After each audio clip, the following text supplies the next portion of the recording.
Welcome back. Today we're going to talk about overwhelm. And I like to describe it as a tornado because life shows up. And I don't care who you are, life will always show up. And guess what? Life doesn't care how you feel about it. In fact, I believe that life gives you opportunities to understand how life works. See, the law of opposition tells us that there is good and bad to everything. The law of opposition tells us there are opposites. So whenever you are really grateful, you're going to experience the opposite of that. That's life. And life will show up whether we like it or not, whether we understand it or not, whether it's fair. It doesn't matter. Life shows up. So right now, just think about how you feel about life.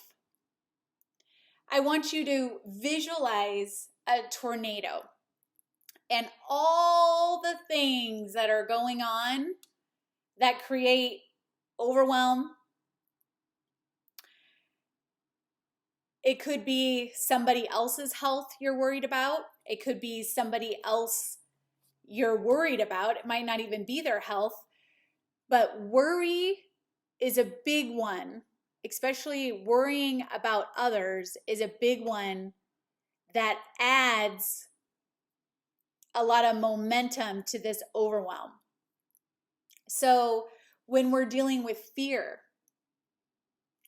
when we're afraid of the future, when we are future tripping and thinking about what's going to happen in the future, each one of these stacks up on one another. And just like a tornado, it can build. The overwhelm can build and it's moving.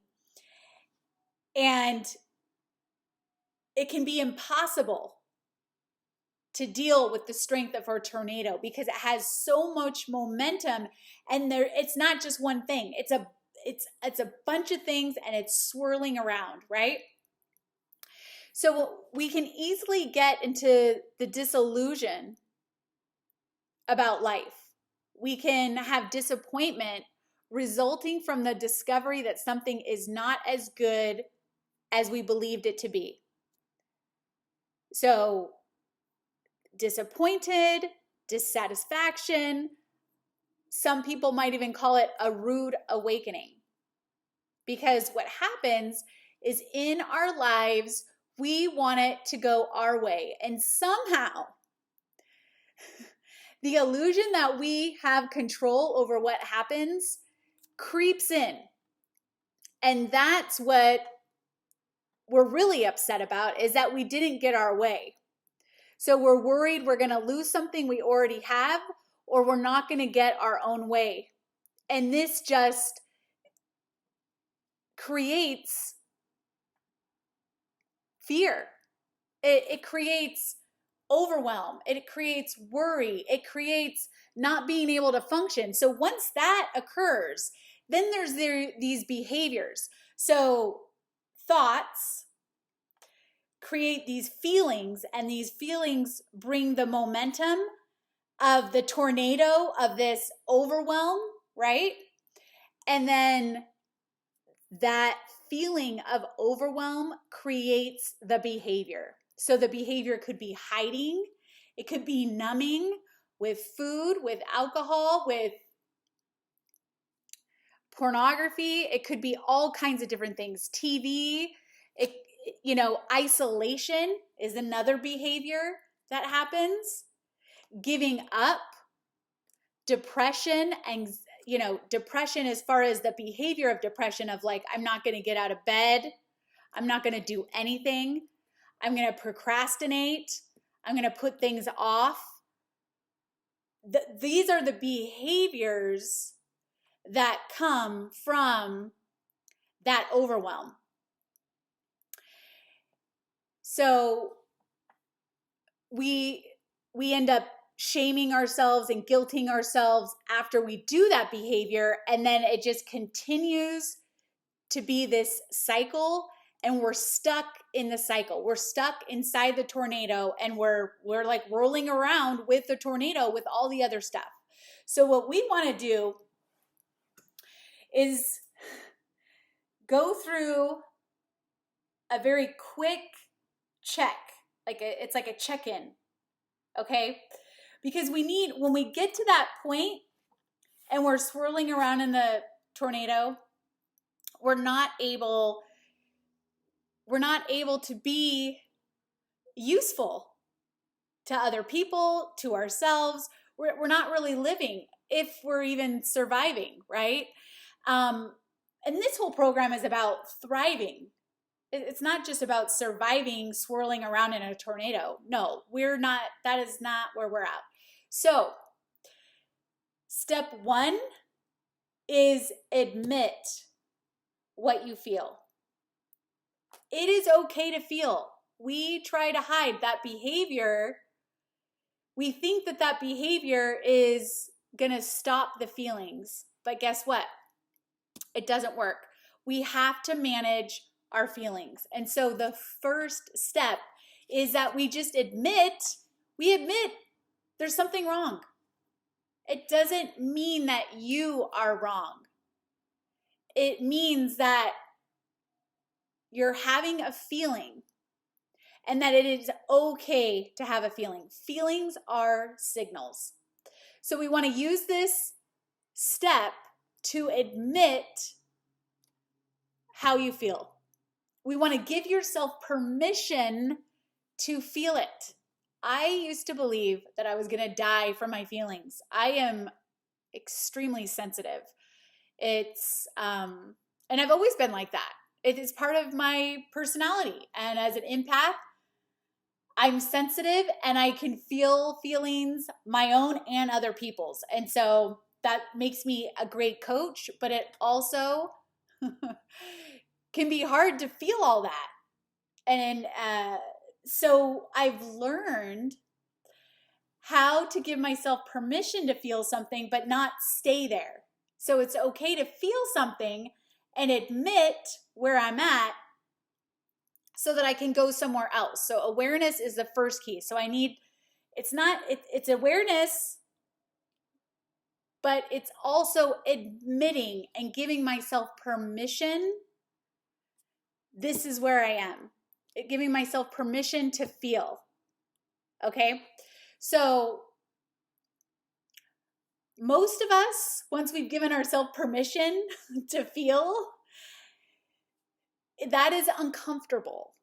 Okay? The whole reason why we act out in those behaviors, like hiding and numbing and escaping and running away, is because we don't want to feel that. So we need a solution to those feelings. So step 2 is going to be connection. So you get to connect to yourself by breathing, putting your hand on your heart, going for a walk, doing some self-care. So in that moment when there's that overwhelm and you can feel it and you get to give yourself permission to feel, step 2 is connection. And the way I do that quickly is put my hand on my heart and I connect to my breath and I feel my feet on the ground, and it's just like I'm just connecting with my body where it is in the moment I'm in. The next thing is we want to connect to something bigger than you. So either it's the laws of the universe, source, Christ, higher power, Buddha, whatever. You have to connect to something greater than you. Because if it was just you, you would be able to do something with all this unmanageability, right? So we need to connect to a power greater than ourselves to give us hope. So step 2 is about connection and hope. Because step 3, once we have that hope, Step 3 is I can believe. And I need belief that I am going to be okay. So I want to believe I can be restored to somewhere neutral. So when I think of a tornado and I'm visualizing, okay, I'm swirling around in this tornado. I'm going to connect to myself by taking a deep breath in and putting my hand on my heart. And I'm going to ground myself to Mother Earth. And I'm going to connect to Mother Earth so I'm grounded and connect to a higher power.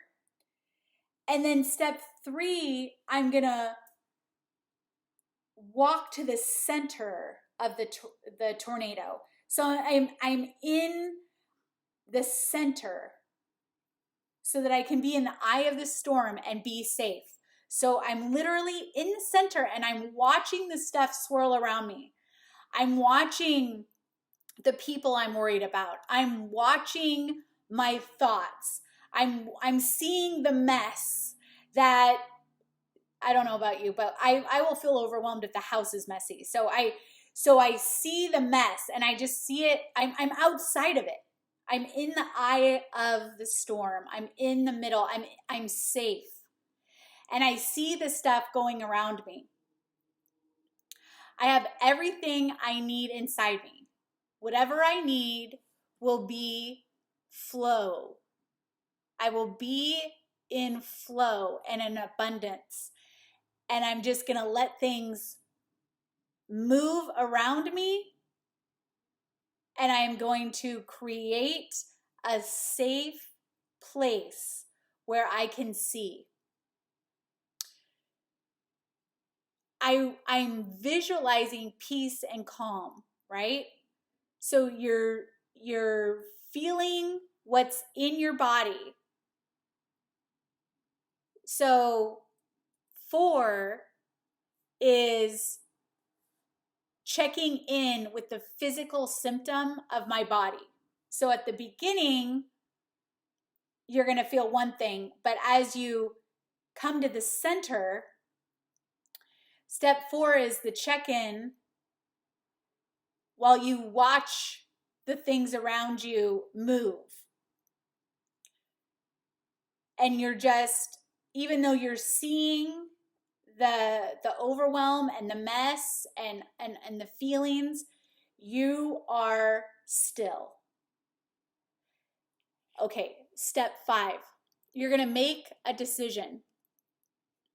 So making a decision demonstrates clarity, and you're letting your mind know what direction we're going. So making a decision and having that clarity comes from collecting information. So in that moment when I can see the thought, I can't imagine life without my grandma. I can't bear to think about this. I don't want to think about it. There's too much to do. You're going to collect data about the next thing that needs to be done. So I'm collecting information in the moment that I'm in. So when I'm thinking about there's too much to do, can I write down everything that's coming to mind that I need to do? So I'm collecting data. And like in that moment when I'm feeling like I want to run, I want to numb, I want to hide, I can just ask myself, first things first, meaning what needs to be done in this moment. So when I'm worried about somebody and they're not right in front of me, that's not the time. So I'm asking for the clarity and the information. I'm collecting the information I need. So I make a decision to look at what needs to be done next. Okay, so I'm making a decision and I'm collecting data. Step 6, choice.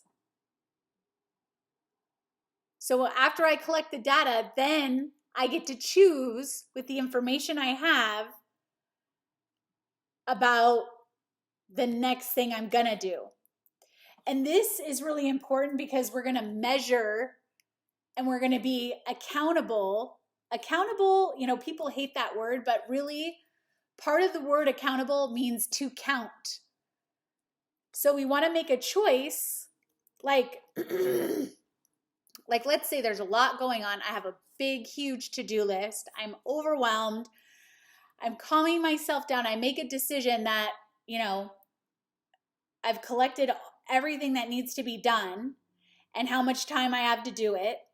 And so when I get to step 6 and choice is power, and I want to stay in the moment I'm in, I'm going to ask myself, what is next? And then I get to make that choice. And I want to keep track of that choice. So let's say I cannot do more than what I'm doing in this moment. Like, let's say I've been working all day and in that moment I'm still overwhelmed and it's like, well, there's 10 things left to do. So in that moment, I say I'm not going to do any more. I need to account for the consequence of not doing anything so that next time, if I keep making that choice, I'm going to be able to see what works and what doesn't. So that I can notice that I really, at 3 p.m., my energy just starts to tank. And so I've noticed that my energy starts to tank around 3 p.m. So I need to make sure that I have really easy tasks to do after 3 p.m. That's how to measure and to be accountable for my choices so that I can make changes in my choices for next time. Number 6 is the courage. Is the courage to carry out the choice in that moment, because we get so used to doing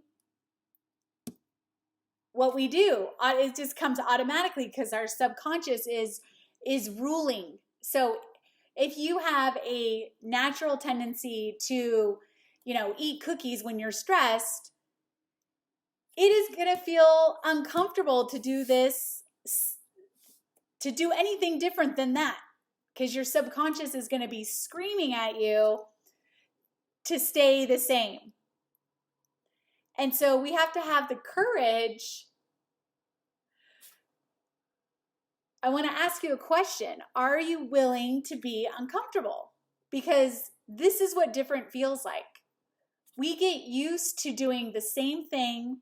We get used to problem solving the same way. And believe me, if you're in overwhelm right now, if you're in that tornado, if we don't learn this lesson about how to ground ourselves and how to do first things first in that moment, you will have to keep relearning and relearning this lesson. Everybody has to learn this lesson. Everybody. So we have to become aware of what triggers us, what sets us off, what gets us in that tornado where we literally are powerless, it's unmanageable, have absolutely zero control. That happens to everyone. I want to make sure, I just want to keep saying this. There is nothing wrong with you. This is just the way life is. But if we want to do something different, let me rephrase that. If we want to have different results in our life, we have to do something different. And number 7 is going to be consistent. I have to be consistent with these steps. because I have to train my body to think and act and feel and respond differently. So it's practice, and it is a lifelong practice. And you might be able to get away, you're going to be able to get away with cutting corners every once in a while, but it will not be sustainable. And you will have to relearn the lesson. You might have to start over because your brain responds to repetition and consistency. And that is the only way to rewire and retrain your brain to do things different. You have to repeat it.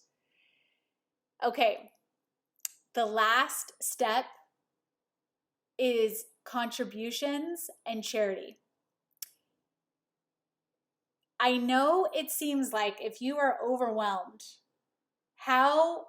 and you're consumed with your own feelings, how in the world are you going to get to a place where you can serve others? Again, this is practice, and these steps are in order and they build upon each other. So it has to be in order.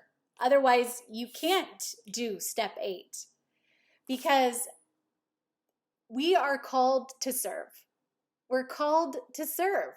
We get to love one another, and the way we do that is through service. Now, it can be a very small thing. It could be a smile at a stranger. It could be a text. It could be a good thought. Are you in your purpose? Are you contaminating your relationships?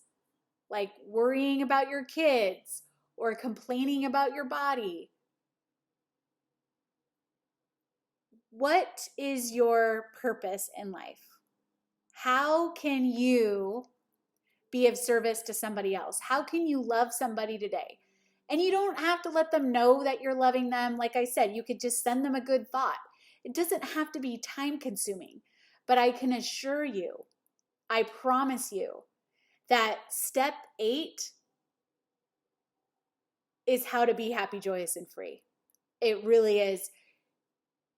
We are here on earth to build relationships with a higher power, with ourselves and each other.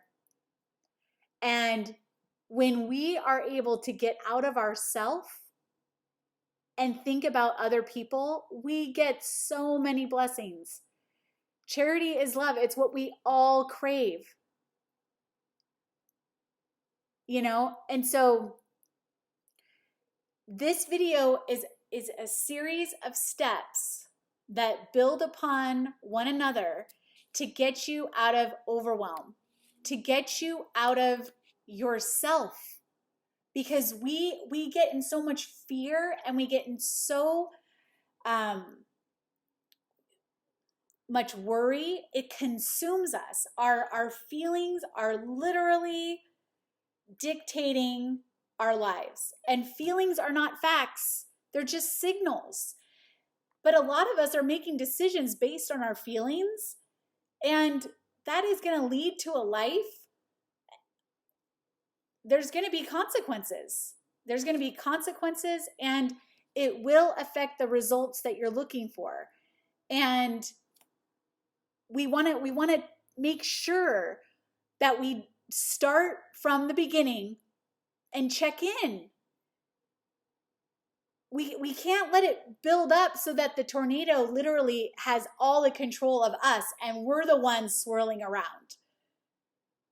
We have to get connected and get back in the eye of the storm so that we can progress, so that we can learn and grow and progress, so that we can help one another, so we can love one another, so we can make this world a better place.